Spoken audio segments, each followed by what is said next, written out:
What's up guys, I'm Hirabel and I was invited by the Laowa team to make a video about the Laowa lenses. Now, for those of you guys that don't know me, I'm a content creator, freelancer, so I make videos and photos for clients and myself. I started filming real estate back in 2020 actually. I've been using the Laowa lenses for 3 years now, since 2020. And the first lens I got was this one. This is the Laowa 9mm f2.8 and it's a crop lens.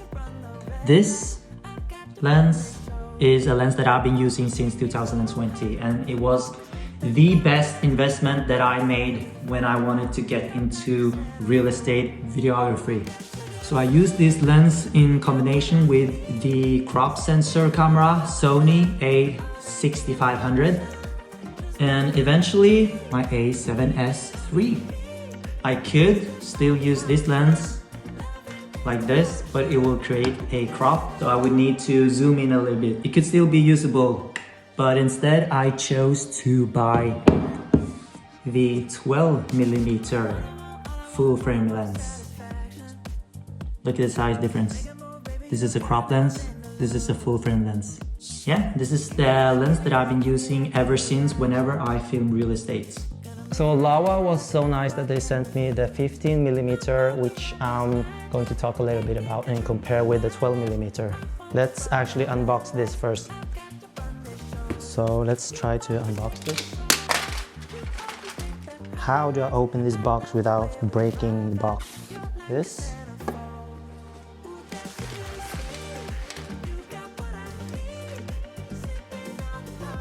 Woo!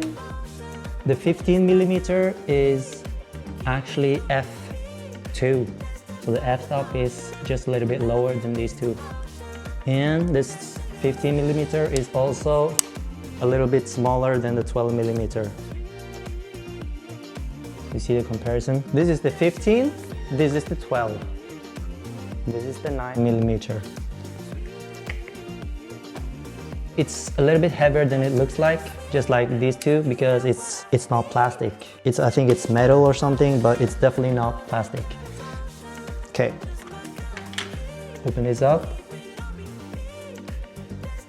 So what I noticed here is that the 15mm has this click button, which if I go like this, the aperturing is really smooth. There's no clicks. But if I go like this and then turn on the aperturing, it's clicking. Kind of satisfying sound, to be honest.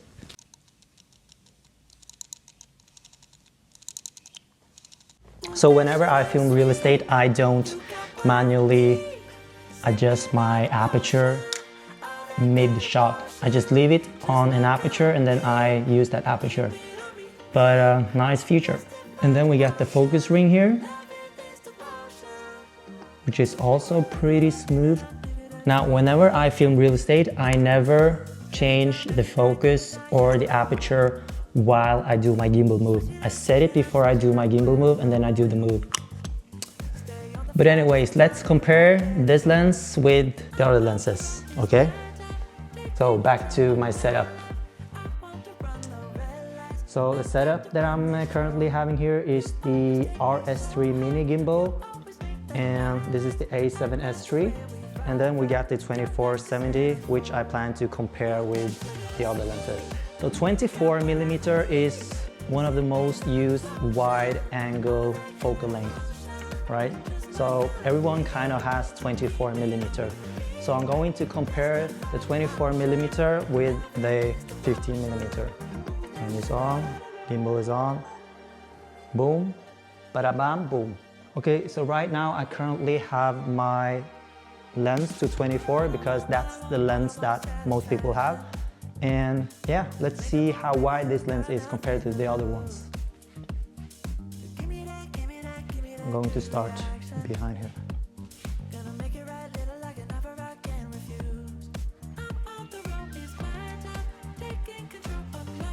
And then I'm going to change lens.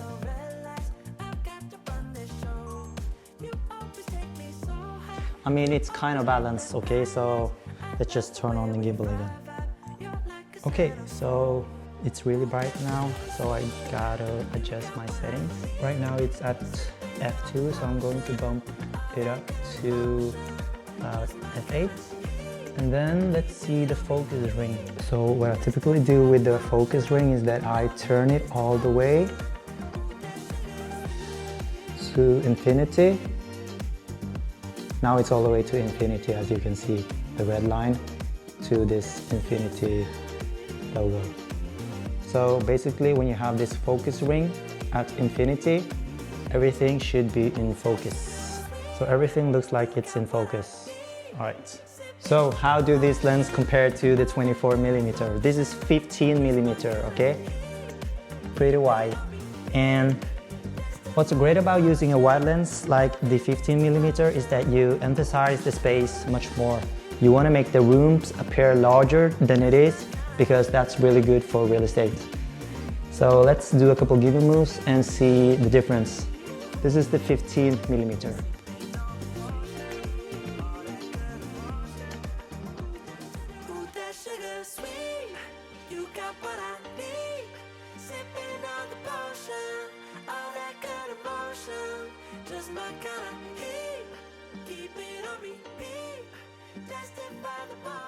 When I change my camera from a crop sensor to a full frame like the A7S III right here, I had to decide if I were going to buy the 12mm or the 15mm. So I ended up buying the 12mm because what's so nice about the 12mm is that you can always crop in a little bit if it's too wide, right? On my A6500, I used the 9mm. And do not mistake this one to be wider than the 12mm because this is a crop lens. So 9mm actually becomes around 13.5mm. So this 9mm is not as wide as this 12mm equivalent. So I remember that I liked the 9mm a lot because it was kind of around that sweet spot with not being too wide and just wide enough to make the rooms appear large. Yeah, I think actually this 15mm is very doable for real estate. So I'm going to have to test that out more to see if I like the focal length more than this 12mm. That's one thing, and another thing is that the 15mm is actually a little bit lighter than this one. It looks super nice though. Like, it's still super wide, but not too wide. Another thing that you need to remember is that most of the homes you're going to film might not be that large anyway. So sometimes 15mm is perfect and sometimes the 12mm will be perfect, depending on how big the house is, right?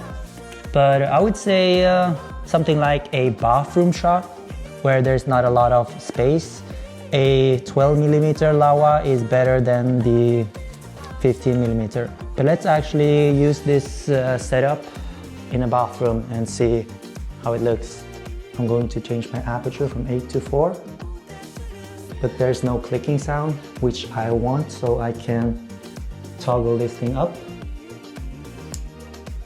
And then I can change my aperture, which gives it a clicking sound, so you're very sure which aperture you're in. Okay, so for something like a bathroom shot, I think I would change my focus ring actually. So instead of having it all the way to infinity, I will go a little bit back to make sure everything is in focus. Because a bathroom is not that huge, right? So the distance to the closest object is not that far away. So you can turn the manual focus here until you see the red lines that guides you to see what's in focus or not. If you don't know how to turn that on, I'll show you. But let's do this. So this is a typical shot that I would do. I'll start way back here.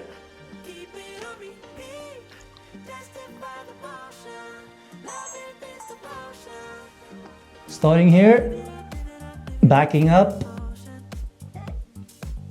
Ooh, that lens flare though, did you see that?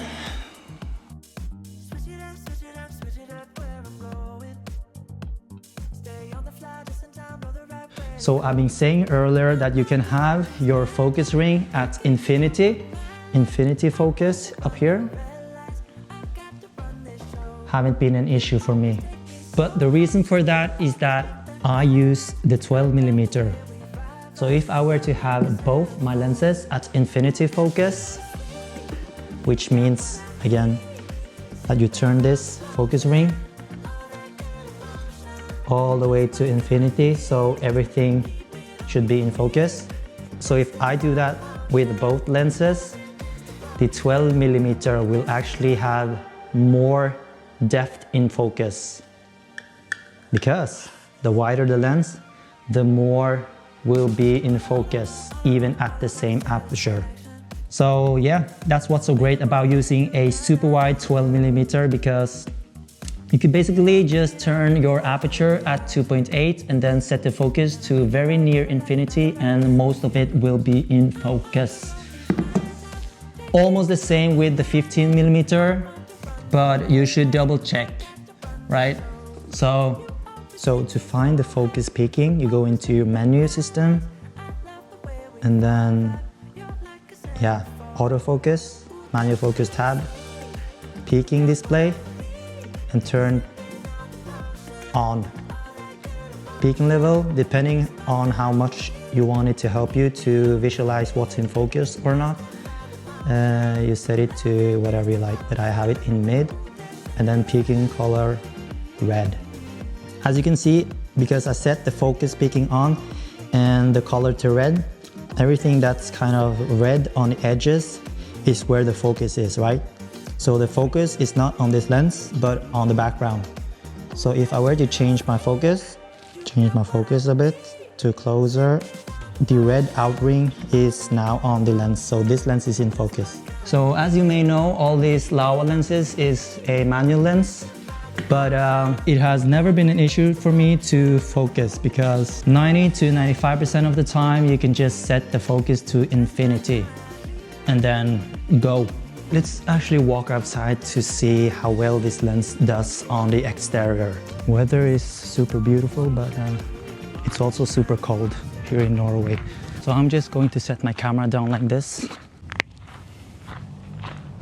Then my ISO is 12,800. I'm going to change that to the lowest because it's pretty bright outside.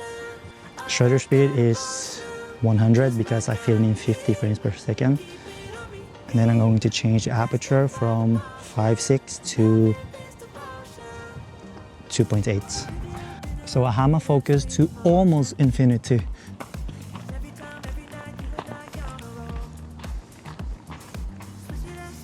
So oftentimes a 24mm will look more flattering on the exterior than a 12mm will. But that being said, I've used 12mm before on exterior and it looked really great. So I bet there wouldn't be a problem to use a 15mm for a exterior shot. Yeah, so the main differences between the 15mm Laowa and the 12mm is that the 12mm is a little bit wider than the 15mm. The 15mm is a little bit smaller than the 12mm.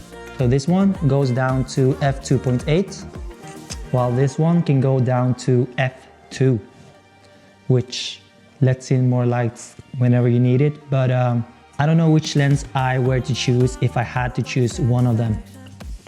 I guess I need to use this lens a little bit more to know, but yeah guys, let me know what lens you would choose for real estate filming. Would you choose the 12mm or would you choose the 15mm? Because I'm kind of I don't know yet, but yeah, I'm interested to see which one you choose.